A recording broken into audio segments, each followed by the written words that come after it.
Katolik, peringatan wajib Santa Perawan Maria, Bunda Gereja.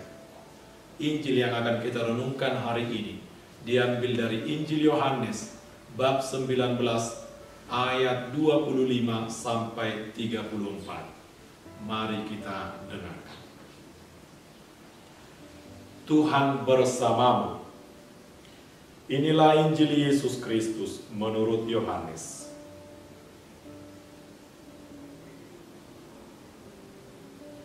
Dan dekat salib Yesus berdiri ibunya dan saudara ibunya, Maria, istri Kleopas, dan Maria Magdalena. Ketika Yesus melihat ibunya dan murid yang dikasihinya di sampingnya, berkatalah ia kepada ibunya, "Ibu, inilah anakmu." Kemudian katanya kepada murid-muridnya, "Inilah ibumu." Dan sejak saat itu murid itu menerima dia di dalam rumahnya. Sesudah itu, karena Yesus tahu bahwa segala sesuatu telah selesai, berkatalah ia supaya genaplah yang ada tertulis dalam kitab suci, "Aku haus." Di situ ada suatu bekas penuh anggur asam. Maka mereka mencucukkan bunga karang yang telah dicelupkan dalam anggur asam pada sebatang hisop, lalu menunjukkannya ke mulut Yesus. Sesudah Yesus meminum anggur asam itu, berkatalah ia, "Sudah selesai." Lalu ia menundukkan kepalanya dan menyerahkan nyawanya. Karena hari itu hari persiapan dan supaya pada hari Sabat mayat-mayat itu tidak tinggal tergantung pada kayu salib, sebab Sabat itu adalah hari yang besar, maka datanglah orang-orang Yahudi kepada Pilatus dan meminta kepadanya supaya kaki orang-orang itu dipatahkan dan mayat-mayatnya diturunkan. Maka datanglah prajurit-prajurit lalu mematahkan kaki orang yang pertama dan kaki orang yang lain yang disalibkan bersama-sama dengan Yesus. Tetapi ketika mereka sampai kepada Yesus dan melihat bahwa ia telah mati, mereka tidak mematahkan kakinya. Tetapi seorang dari antara prajurit itu menikam lambungnya dengan tombak, dan segera mengalir keluar darah dan air. Demikianlah sabda Tuhan.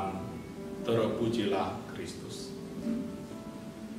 Bapak, Ibu, dan saudara-saudari terkasih, hari ini gereja merayakan peringatan wajib Santa Perawan Maria, Bunda Gereja. Ada beberapa alasan mengapa Maria disebut sebagai Bunda Gereja. Pertama, ialah karena Maria adalah Bunda Kristus, Sang Kepala Gereja.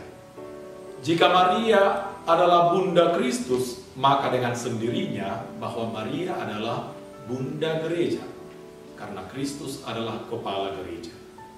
Kedua, ialah karena Maria adalah teladan bagi umat beriman, bagi orang-orang yang percaya yang disebut juga dengan gereja.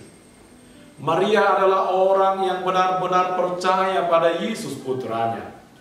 Hal ini sangat jelas tampak ketika pesta pernikahan di Kana, yakni ketika Tuhan pesta kehabisan anggur, Maria memberitahukan situasi itu kepada Yesus, karena Maria tahu dan percaya bahwa Yesus bisa melakukan sesuatu atas kekurangan mereka itu.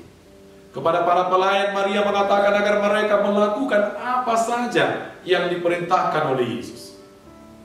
Maria sungguh-sungguh percaya bahwa Yesus adalah Allah yang Maha Kuasa. Alasan ketiga adalah seperti yang dikisahkan dalam Injil yang baru saja kita dengarkan, di mana Yesus menyerahkan Maria bagi para muridnya, yang diwakili oleh Yesus, murid yang dikasihi oleh Yesus sendiri, dengan berkata, "Inilah ibu."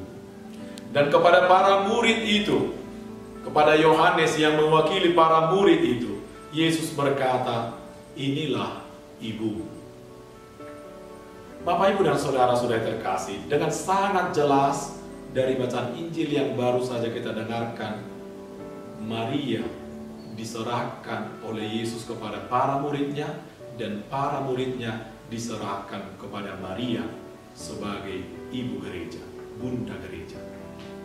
Dengan jelas dikatakan juga bahwa para murid menerima Yesus di dalam rumah mereka.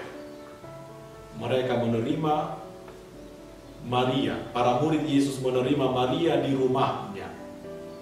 Bagaimana dengan kita, Bapak, Ibu, dan saudara-saudari terkasih? Kita adalah gereja itu, kita adalah para murid itu. Yesus menyerahkan Maria juga kepada kita sebagai gereja. Apa tindakan kita? Kepada para murid, Yesus menyerahkan Maria, inilah ibumu, untuk dikasihi dan dihormati. Apakah kita juga mengasihi dan menghormati Maria? Sejauh mana kedekatan kita pada Maria? Apa yang sudah kita buat, Bapak, Ibu, dan saudara-saudari terkasih, untuk menerima Maria, mengasihi Maria, dan menghormati Maria? Ada beberapa cara yang bisa kita lakukan, Bapak, Ibu, saudara-saudari, untuk lebih dekat pada Maria, yakni dengan berdoa rosario, berdoa novena 3 Salam Maria, atau mendaraskan litani Santa Perawan Maria. Semua teksnya ini bisa kita temukan dalam buku Puji Syukur. Kita patut bertanya pada diri kita tentang kedekatan kita pada Maria, dan tentang tindakan yang sudah kita lakukan bercermin pada tindakan dan perbuatan Maria. Dalam Injil yang baru saja kita dengarkan, ada satu hal yang patut kita teladani dari Maria, yakni kesetiaannya pada Yesus. Ia senantiasa ada bersama Yesus putranya, sekalipun hatinya kecewa, terluka, sedih, menderita melihat putranya disiksa, disalibkan, dan dibunuh.